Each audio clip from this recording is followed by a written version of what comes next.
panahon ng lumang bato o Old Stone Age ang panahong Paleolitiko. Nagmula ang Paleolitiko sa mga katagang Paleos o matanda at Lithos o bato. Maiuugat sa pagsisimula ng paggamit ng kasangkapang bato ng mga hominid. Unang gumamit ng apoy at ng aso ang mga sinaunang tao sa panahon ng lumang bato. Sa panahong ito, nakatira ang unang tao sa yungib upang pangalagaan ang sarili sa malamig na panahon. Katatapos pa lamang ng panahon ng pagyayelo at maaaring kasalukuyan pang nagyayelo sa ibang bahagi ng daigdig at wala pang permanenteng tirahan ang mga tao sa panahong ito. Pag-alagala sila sa paghahanap ng pagkain. Sa panahon ding ito, natuklasan ang gamit ng apoy. Sa panahon ng Lower Paleolithic period, tinatayang namuhay ang mga Homo habilis.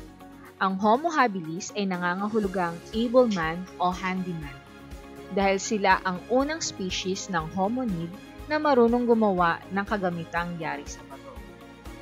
Sinundan ng mga Homo erectus ng higit na may kakayahan sa paggawa ng kagamitang bato.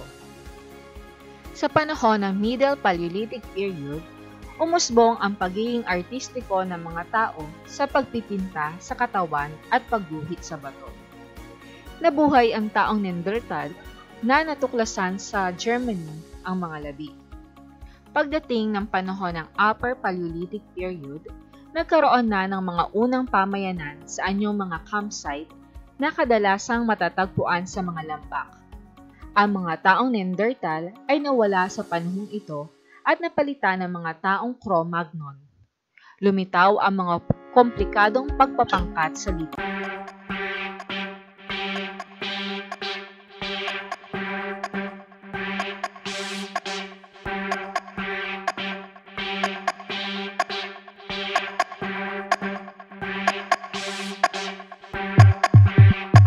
Ang Mesolitiko ay nagmula sa dalawang kataga na meso na ang ibig sabihin ay gitna at lithos na ang ibig sabihin ay bato. Dito nagsama-sama ang mga gawain sa panahong Paleolitiko habang unti-unting pumapasok ang tao sa panahon ng Neolitiko. Ipinanukala ni Sir John Marshall, isang antropolohista, ang teorya ng paghamon at pagtugon upang matugunan ang mabilis na pagbabagong naganap sa kapaligiran ng mga tao na natugunan nila sa pamamagitan ng pagbabago ng mga kaugalian at mga gawaing kilos.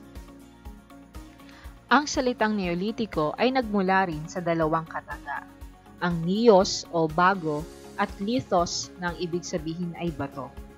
Sa panahong Neolitiko, malaki ang naging pagbabago sa kasangkapan ng tao.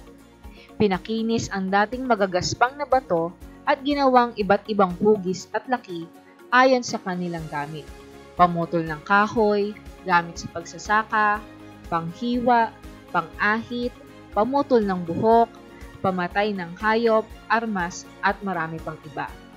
Dito rin naganap ang tinatawag na Rebolusyong Neolitiko. Nahubog ang panahong Neolitiko sa pamamagitan ng pag-aalaga ng hayop na kinakain at ang pagtuklas sa pagtatanim. Ang pagtatanim o pagsasaka ang pinakamahalagang kontribusyon ng panahong Neolitiko. Matapos ang panahon ng bato ay pumasok ang panahon ng metal na nahahati sa tatlong bahagi. Ang panahon ng tanso o copper, bronze o bronze, at bakal o iron. Naging mabilis ang pag-unlad ng tao dahil sa tanso, subalit patuloy pa rin ang paggamit sa kagamitang yari sa bato. Nagsimulang gamitin ang tanso noong 4000 BC sa mga lugar sa Asya, at 2000 BC sa Europa, at 1500 BC naman sa Egypt. Tinawag na panahon ng tanso ang mga nabanggit na taon dahil nalinang ng mabuti ang paggawa at pagpapanday ng mga kagamitan na yari sa tanso.